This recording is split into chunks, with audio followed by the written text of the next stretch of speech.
Hello மக்களே, அஸ்ஸலாமு அலைக்கும். இன்றைக்கி ஒரு சிம்பிளாக நான் வந்து ஸ்வீட் செஞ்சு பார்க்கலாம் வாங்க வீடியோவில். நான் வந்து ரவையை வந்து நல்லா வறுத்து எடுத்திருக்கேன். இப்போ வந்து பார்த்திங்கன்னா பாதாம்ஸ் வந்து ஒரு கையளவுக்கு எடுத்துக்குங்க, முந்திரி அண்டு இந்த மூணுத்தையும் வந்து இப்போ நம்ம கேசரி செய்கிறோம். பாதாமை நல்லா நல்லா பொன்னிறமாக நல்லா வறுத்து இது போல் அரைச்சி எடுத்துக்குங்க. அதே போல் ரவையும் நல்லா வருமானமாக நல்லா வறுத்து நல்லா பொன்னிறமாக நல்லா வறுத்து இதில் வந்து கலந்துக்குங்க. அதுக்கப்புறமா நல்ல ஒரு கனமான ஒரு பேனில் நெய் ஒரு 2 டேபிள் ஸ்பூன் ஆட் பண்ணுங்கள். அதுக்கப்புறமா வந்து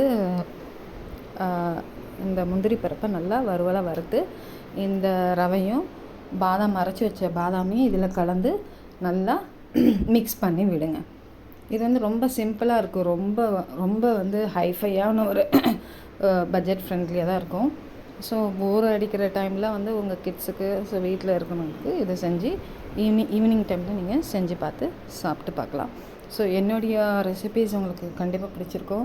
மறக்காமல் வந்து கமெண்ட்ஸ் பண்ணுங்கள், அப்புறம் வந்து சப்ஸ்கிரைப் பண்ணுங்கள், ஷேர் பண்ணுங்கள், லைக்ஸ் கொடுங்க. உங்களுடைய இது போன்ற ஒரு சப்போர்ட் எனக்கு வந்து இன்னும் வீடியோஸ் வந்து டெவலப் பண்ணுவேன் நான். ஸோ அதுக்காக நான் சொல்கிறேன். அதுக்கப்புறம் பார்த்திங்கன்னா 1 கப் அளவுக்கு சுகர் எடுத்துக்கோங்க, இதில் வந்து மிக்ஸ் பண்ணிக்கோங்க. அதுக்கப்புறமா அதே அளவுக்கு வந்து நான் வந்து பால் எடுத்திருக்கேன், இதையும் கலந்துக்கிட்டு நல்லா வந்து லைட்டாக மிக்ஸ் பண்ணி விடாமல் தீய விடாமல் அடுப்பில் சிம்மில் வச்சுக்கிட்டு லைட்டாக மிக்ஸ் பண்ணி விடுங்க. இது வந்து பார்த்திங்கன்னா இந்த கேசரி வந்து ரொம்ப நல்லா டேஸ்டியாக இருக்கும். அதுக்கப்புறம் பார்த்திங்கன்னா அதே கப் அளவுக்கு தண்ணி ஆட் பண்ணுங்கள். ஸோ நான் வந்து ஃபுட் கலர் ஆட் பண்ணியிருக்கேன். என்கிட்ட வந்து அந்த சாஃப்ரான் இல்லாதனால நான் வந்து இதை நான் ஆட் பண்ணியிருக்கேன்.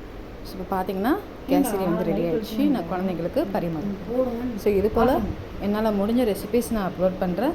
ஸோ பிகினர்ஸ்க்கு எல்லாத்துக்கும் இது ரொம்ப யூஸ்ஃபுல்லாக இருக்கும்.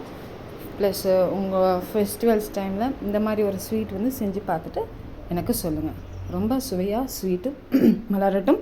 உங்கள் குடும்பத்தில் அனைவருக்கும் இனிய ஒரு குடும்பங்கள் இதுபோல் மகிழ்ச்சியாக வாழ்வதற்கு நான் பிரார்த்தனை செய்கிறேன்.